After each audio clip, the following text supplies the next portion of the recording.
আসসালামু আলাইকুম রহমতুল্লাহি ওবরাকাতু। আশা করি সকলে ভালো আছেন, আমিও ভালো আছি আলহামদুলিল্লাহ।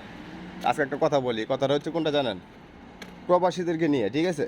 প্রবাসীরা বিদেশ থেকে এত কষ্ট করে টাকা যে পাঠায়, মা বাবার মুখ দেখা না, স্ত্রী সন্তান সবাই রেখে আছে দেশে, রাইকা এই যে রেমিটেন্স পাঠায় দেশের মধ্যে, দেশকে অর্থনৈতিক শক্ত করার জন্য, মজবুত করার জন্য, সেক্ষেত্রে দেখা গেছে প্রবাসীদের জন্য একটু আপ্যায়ন থাকারই দরকার, ঠিক না? সেক্ষেত্রে এরকম আপ্যায়ন করতেছে এয়ারপোর্টের মধ্যে যে প্রবাসীরা শুধু কম্বল নিয়ে যায়, বাড়িতে টাকা পায় না, টাকা পয়সা সোনা দানা তৈলা এগুলো পায় না, সব চুরি হয়ে জায়গা, ঠিক না?